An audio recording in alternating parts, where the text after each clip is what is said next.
A lot of the work around dealing with conflict is learning to get out of that amygdala hijack, learning to approach conflict in a way that you can have access to that rational thinking part of your brain so you can make good choices, not just for that moment, but for the long term as well. Challenging work relationships impact not only our work, but can also be harmful to our well-being. Workplace expert Amy Gallo asserts that rather than shying away from conflict, we should name it and accept that it can be a normal and healthy part of office life. Gallo, author of Getting Along: How to Work with Anyone, Even Difficult People, provides guidance for recognizing and working with the most difficult personality types. Her strategies help us move through conflict to balance and cooperation so we can be happier and more productive in our work. Amy Gallo has written hundreds of articles for and is a contributing editor at Harvard Business Review. She is the author of the HBR Guide to Dealing with Conflict and is also a co-host of HBR's Women at Work podcast. She is sought out by media outlets for her perspective on workplace dynamics, conflict, and difficult conversations. Her strategies have been featured in The New York Times, The Wall Street Journal, and Fast Company, as well as on NPR and the BBC. She is a graduate of Yale University and holds a master's from Brown University. Special thanks to today's guest host, Ebony McCain, Assistant Circuit Executive for Court Policy and Research in the Circuit Executive's Office for the 8th Circuit. Ebony is also a member of the FJC's Executive Education Advisory Committee. Ebony, take it away. Amy, welcome to our program. Thank you so much, Ebony. It's so great to be here. I'm really excited to be speaking with your audience. Most of us resist addressing conflict at work. What are the benefits of addressing and resolving conflict in the workplace? You're absolutely right. Most people avoid conflict. We're hardwired for likability. We think of conflict as a disruption to our relationships, to our sense of harmony in the workplace. So it's natural that we don't want to do it. And yet it has so many positive benefits. We also tend to have stronger relationships. Most of us feel like conflict is bad for a relationship, but the research shows that when we have conflict with someone, we're able to resolve it, especially our coworkers. We tend to have stronger relationships as a result. When people feel like they don't have to walk on eggshells, they can say what they're actually thinking. Those workplaces where people feel safe to raise those differences of opinion tend to be more inclusive. You have identified some great benefits to addressing conflict. What's the business case for addressing conflict in the workplace? Oh, so there is a very strong business case. Organizations where there are no conflicts at all are often marked by something that Patrick Lencioni, who wrote The 5 Dysfunctions of Teams, calls artificial harmony. So it looks like we get along. We're very polite to one another. We smile, we nod, or we say all the right things so things just run smoothly. But underneath the surface, there are often unvoiced opinions, ideas, simmering resentments. That is not only corrosive to a culture, people don't feel safe to speak up. That artificial harmony also leads to stalled innovation, inability to move projects forward. Things tend to take a really long time because we're not able to work together in the way we need to in order to get things done. Let's talk about how conflict affects us. What Mhm. happens to our brains during conflict? It's not good. If we were in a state of conflict at all times, we would be incredibly stressed out because our bodies, our minds interpret conflict as a threat. If we were being chased down by a rabid dog, right, we would go into that fight, flight, or freeze. We'd have cortisol running through our body. We would lose access to the prefrontal cortex, which is responsible for rational decision making. And that same thing happens, even if it's just, oh, Ebony and I are not seeing this the same way, because our body starts interpreting that as a threat to that harmony, to our sense of identity, to our sense of, oh, I'm someone people get along with. And then our body has that same reaction. So we end up going into what emotional intelligence experts call amygdala hijack, where we're driven by the part of our brain that's responsible for protecting us when there's danger. And that part of our brain makes very short-term focused decisions. Get out of this conversation, shut down so they don't know how you really feel, run away, right? None of those are good when you're trying to actually have a productive conversation with your colleague. So really a lot of the work around dealing with conflict is learning to get out of that amygdala hijack, learning to approach conflict in a way that you can have access to that rational thinking part of your brain so you can make good choices, not just for that moment, but for the long term as well. One of the most insightful methods that was included in the book involved creating an image of the relationship with your colleague that is collaborative rather than combative. Can you provide some examples as to what that looks like? I actually used this morning. I used this visualization because what happens again when you get into that amygdala hijack, you don't even have to feel fully threatened. But when there starts to be tension with someone, we immediately become self focused. Like, what do I need? What do I stand to gain? What do I stand to lose? And we see the other person as the standing in the way of that, the enemy of that, if you will. The visualization I always see when I'm in that is sort of a tug of war, right? Me and this other person are just like pulling at the same piece of rope and not getting anywhere. And for one of us to win, the other one has to fall down. That's not a useful way to envision a conflict because then it's a zero sum, right? One person wins, one person loses. What's more helpful is a visualization where there's three entities in the discussion. There's you, the other person, and the problem you're trying to solve. So for example, this morning I was looking at this person thinking, please stop doing what you're doing. I am so irritated at you, and I need to show you how wrong what you're doing is.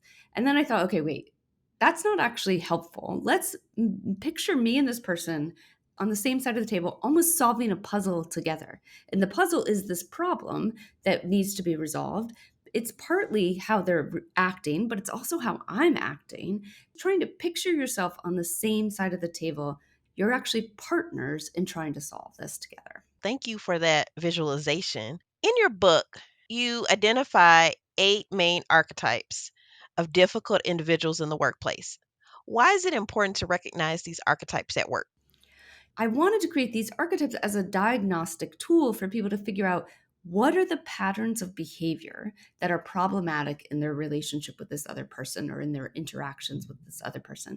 And what specific tools, not generic tools, but specific tools can I provide that you can then put into place for that specific pattern of behavior. Now, there are, of course, some generic rules and tips that work. And I think it's really helpful if you're dealing with someone who fits into one of these archetypes that you have tools that work for that actual behavior, not just sort of a generic difficultness. What is the danger in labeling someone as one of the archetypes?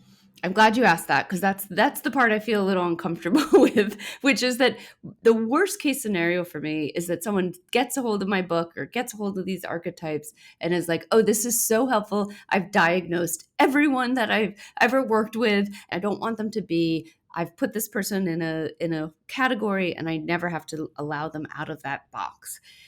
You have to really approach the archetypes with a diagnostic mindset, but also with an open mind, meaning you probably have fallen into one of these archetypes yourself, right? Who among us hasn't behaved passive aggressively? You have to also have a growth mindset for the other person. You have to believe that they can change. And that's the ideal use of the archetypes is I figure out what I'm dealing with, but I'm also open to them changing and recognizing I will likely need to change too. Now, let's discuss a few of the archetypes, starting with the passive aggressive peer. When are passive aggressive tendencies most likely to emerge? Typically, it's not a personality trait, it's a behavior we resort to. And we often resort to it because we have a fear of failure, fear of rejection, perhaps a fear of conflict, or we feel powerless or that we lack influence. And so as a result, we often feel like we can't, because of those things, express our thoughts, feelings, and emotions directly. And we have to find indirect ways to do it. And that results in that passive aggressive behavior. What can we do to balance passive aggressiveness that we've identified in one of our colleagues? Number one, you want to avoid that label. It's not going to be helpful. It's probably going to make them angry and frustrated, and perhaps even double down on the passive aggressive behavior, because now that distance or that tension between you may emphasize their fear of conflict, of rejection, of failure. You really want to focus on the content, what the message behind what they're saying, not necessarily the snarky package it might be wrapped in. So one of the experts I spoke to for this chapter is named Heidi Grant. She's a social psychologist, and she uses a tactic she calls hypothesis testing. So when someone behaves passive aggressively, they say, for example, "Oh, I'm fine," or "Yeah, I agree with that," and you get the sense they don't. You can say, "I heard what you said, but I have a sense that you feel differently than what you just said. Is that true?" Now, you ask in not an accusatory way, neutral tone. They may just say, "Yep, that's true," right, and dismiss you. But you've put them on notice that you're paying attention not just to the words coming out of their mouth, but the message behind it. And that sort of gives them the sense of they're being seen and understood and hopefully heard. And that might lessen some of that passive aggressive behavior, that fear that promotes that behavior. Another thing you can do is, depending on your relationship with this person, depending on how open you think they might be, you can have what I call the meta conversation. So, not in a heated moment, not when they've just behaved passive aggressively, ideally in a moment where things feel positive between you. You might say, "Hey, you in the meetings you say you're going to do this task, and we're all relying on you to do it, and then afterwards you don't follow through. What's going on?" So again, not an accusation, just stating the facts and opening up the conversation. Sometimes with passive aggressive folks, it takes multiple conversations like that to get them actually sharing their perspective, or being honest, or even being aware of their emotion. But if you're patient and keep showing them that you're listening, you're paying attention, trying to lessen your expression of frustration with them, sometimes that can open up a better, more positive way of interacting. Tell us about the know it all. This is someone who just is super confident. They monopolize conversations. They refuse to be interrupted. They might actually jump into conversations uninvited because they think they're an expert on things they're not necessarily an expert on. And what we often see is that it does result from insecurity, as many of the behaviors or archetypes do. But it also results from what happens in many organizations, which is that we reward overconfidence. And overconfidence is absolutely normal. Scientists have been studying decision making and confidence levels for decades now, and they find the majority of people are overconfident. One of my favorite stats in this is that I think it's something like 75% of people say they're better than average drivers. That confidence gets rewarded, however, in organizations. So sometimes the know it all is just responding to, they know this will work, right? This is what they need to do to get ahead. Is it appealing to be on the receiving end of that behavior? Absolutely not. But it's understandable that someone would behave that way when they are promised that's how they get promotions, that's how they get raises, that's how they get the key projects, that's how they get the recognition. So I always try to encourage to have a little empathy. This person's irritating you to no end. I get that. But if you can try to at least come up with a rational reason why they're behaving the way they are, it'll make it much easier for you to address. And how do you balance the know it all behavior? I think one of the key things, and this is true with any archetype, is you really need to get past that label and ask, okay, what of the behaviors I listed a few minutes ago are problematic for you? What's actually bothering you? Because someone's entire personality bothering you, like, good luck changing that. You're not going to make your colleague be a different person. But if you can hone in on what behaviors are problematic. So with a know-it-all, for example, it might be interruptions. They interrupt, they don't wait their turn, they think their idea is the most important. So you might preempt interruptions. Before you speak, say, "I lose my train of thought when you interrupt. If you could hold your questions or thoughts till the end, that would be really helpful." Now, That can be challenging to do, especially if you're from an underestimated group. Sometimes it's better, we've seen in the research, for someone else to intervene on your behalf. So having someone who you know is often in those meetings with you in the know-it-all saying, if that person interrupts me, can you say something? And that's as simple as, can you let Amy finish? I'd love to hear the rest of her thoughts. If they're declaring something to be absolutely true when they have no reason to believe it's true is the problematic behavior. You might make a habit of asking for facts and data. So if they say, our bosses will never approve of this, you can say, what are you basing that on? What assumptions have you made? And they might say, oh, I just know. But again, you've sort of put them on notice that you're not just going to take their word for it. And you might even propose an experiment. Say, okay, that might be true, but this also might be true, this other thing. And so let's do a little test. Let's go to our bosses. Let's go to our clients, whatever sort of small experiment you can run to test whether what they say for 100% certainty is true is actually true. Now we're going to turn to the tormentors. How do tormentors show up in the workplace?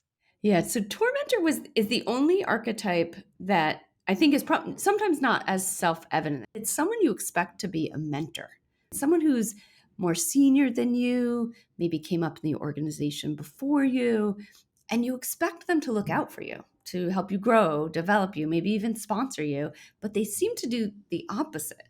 They actually undermine you. They question your commitment to work. Maybe they set these near impossible standards, so they're setting you up to fail. It's almost like a hazing. Like, I had to work hard to come up in this organization, and you're going to have to work hard too. Or sometimes it's a result of something called social identity threat, which is that if you are part of an underestimated group, that person may distance themselves from you because they don't want to be seen as favoring you because you share this identity factor, or they think there's only room for one of us to succeed. Whether that's a woman of color, whether that's someone from the LGBTQ community. So they might distance themselves as a way to protect themselves from the bias that they observe in the organization.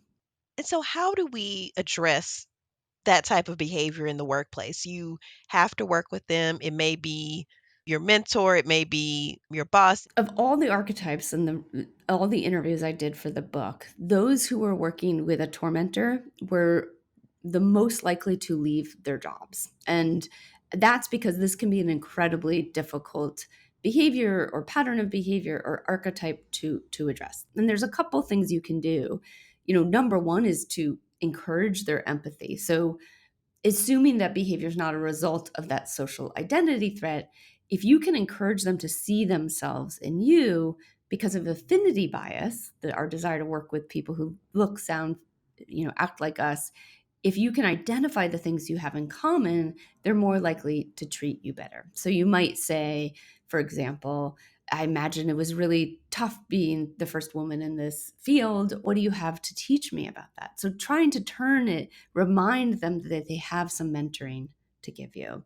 The other thing we've seen work in research is there's often a struggle when someone's doing this, right? You sort of try to fight back or resist. It's a very natural thing to do. What works better is if you can emphasize a way that they might need you. So rather than challenging them, fighting with them, pushing back, is to actually show them that you have something they need, whether that's a skill, a relationship with someone else in the organization, or a network, access to a specific type of person or people, anything that you can show them. Remind them of that, of saying, I'm really glad I have this skill that I can bring to the team. Tell me how I can be helpful to you in that regard. And it's just sort of a gentle reminder that they need you and that they don't have all of the power. Even if they're your boss, even if they're more senior, you always have a little bit of power in that organization, even if it's not formal power. Will you explain and give examples of some of the work with everyone techniques you described in the book? Yeah, this is one of my favorite chapters of the book. Principles to get along with anyone. There's 9 total. We already actually talked about one, which is that visualization, not seeing you and the other person on the as a tug of war, but on the same side of the table. Uh, Another one that I really like and is hard to remember, especially when you're in amygdala hijack, which is that your perspective is just one perspective. That other person might have an entirely different view that is just as valid. We work with people who we have different perspectives on things with all the time.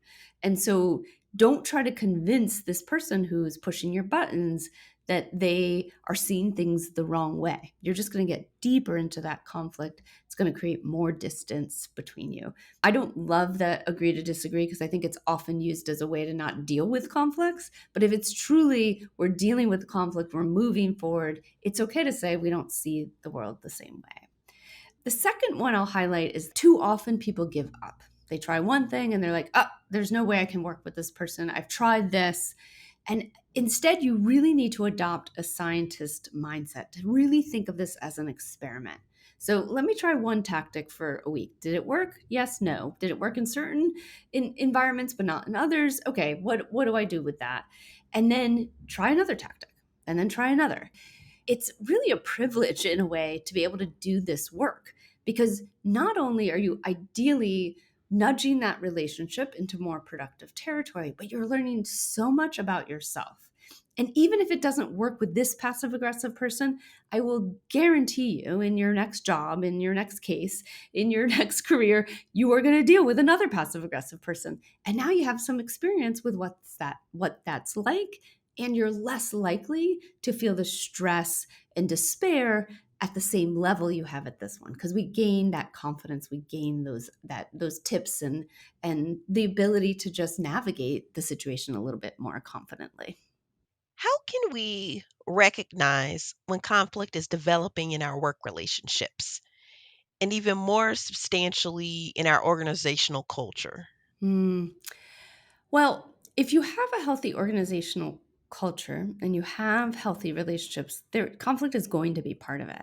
But I think maybe what your question, Ebony, really is how do we recognize when unhealthy conflict is coming up, right?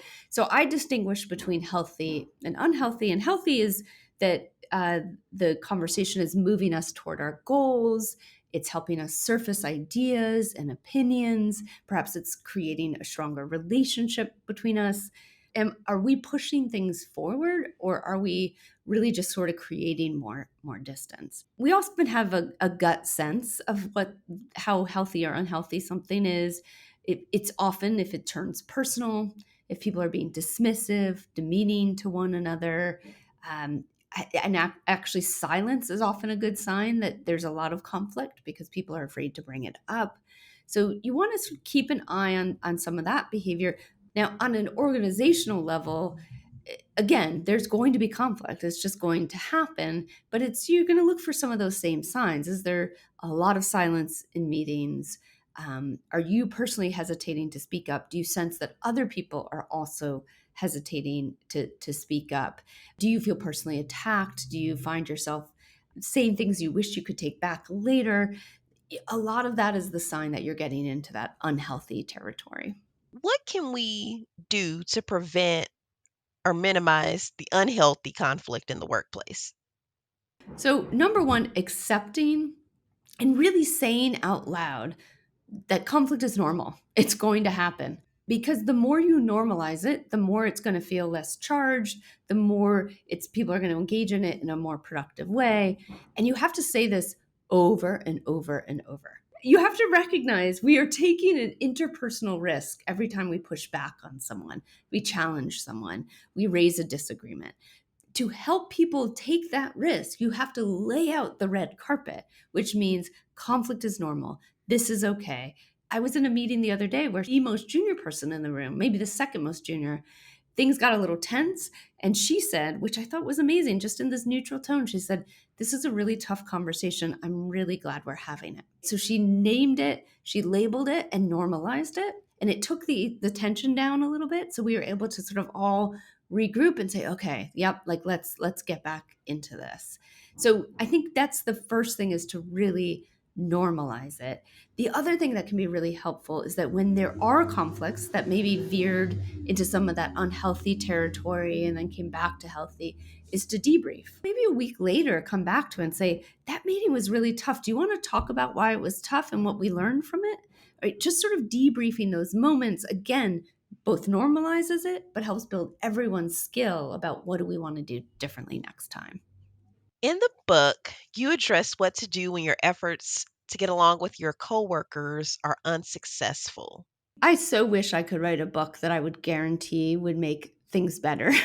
Sometimes it's just not going to work. I think it's a great question, Ebony, of like, what do you do then? So, in the absence of progress, what tactics do you take? And the first is really establishing boundaries. And that might be mental boundaries. I have a coaching client who, for many years, they've worked with someone they find really difficult. They've tried really hard to improve that relationship. Nothing changes.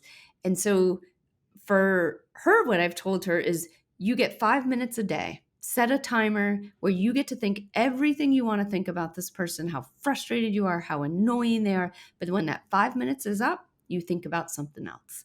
And really, because the difficult people in our lives take up an outsized amount of mental space when really most of our relationships are typically positive or neutral. And we don't spend a lot of time thinking about those. We're thinking about the one person who pushes our buttons, drives us up a wall. So really try to make sure you have that mental boundary. You can also establish some interaction boundaries. So maybe the colleague is a little more humble or respectful or less dismissive over email. So maybe you don't meet in person with this person as much. Another person who I interviewed for the book, Michelle Gielan, who's an expert in happiness, said that one of the things, she calls it the 5 minute drill or the 15-minute drill, where you figure out, okay, what do I need from this person?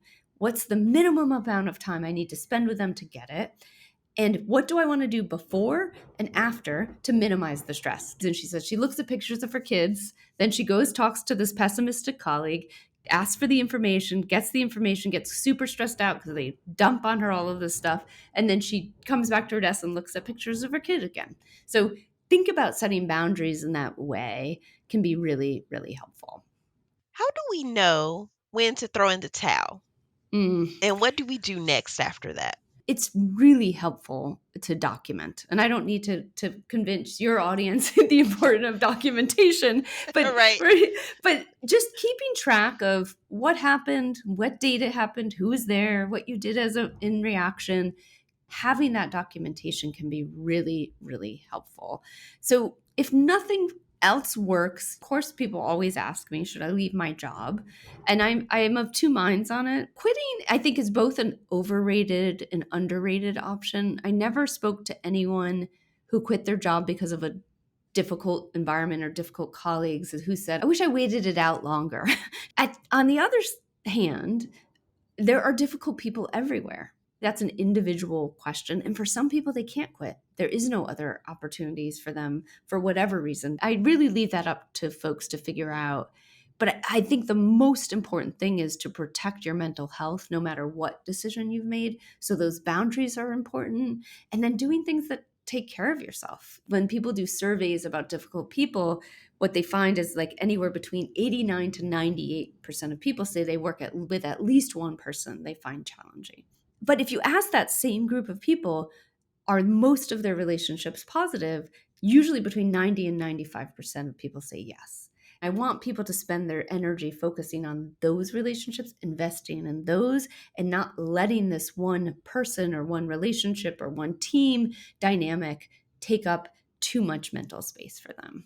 What else should judiciary leaders know about working with challenging colleagues? You're not alone. One thing I would tell you and your colleagues is don't see this as a personal failure. This is just a almost a universal experience for better or worse. So have some self-compassion and just having that mindset of worst case scenario, I learned something from this. I learned the type of manager I don't want to be, the type of colleague I don't want to be. I learned what matters to me, what values I care about. So having that learning and growth mindset in all of these interactions, I think really saves us a lot of the time from what is an inevitable part of working with others. You've offered us some wonderful advice. Where can we learn more about you and this topic? If you go to amyegallo.com, you can find a lot of resources. I have curated lists of articles, about navigating conflict, about emotional intelligence that you can download. And I also have a monthly newsletter if people want to sign up for that, where I share information about these topics. Well, Amy, it has been an absolute pleasure talking to you today. Thank you for being with us. Thank you, Ebony, and thank you to your audience for the amazing service they do for our country. I'm just honored to have been part of this conversation. Thanks, Ebony, and thank you for listening. For more episodes, visit the podcast link at fjc.dcn/ee. You can listen and subscribe to the podcast via Apple, Spotify, or YouTube. Episodes are also available on fjc.gov. In Session, Leading the Judiciary is produced by Shelley Easter. Our program is supported by Lori Murphy, Malcolm Everett, Jamie Mitchell, and the entire studio and live production team. This podcast was produced at U.S. taxpayer expense. Until next time, thanks for listening.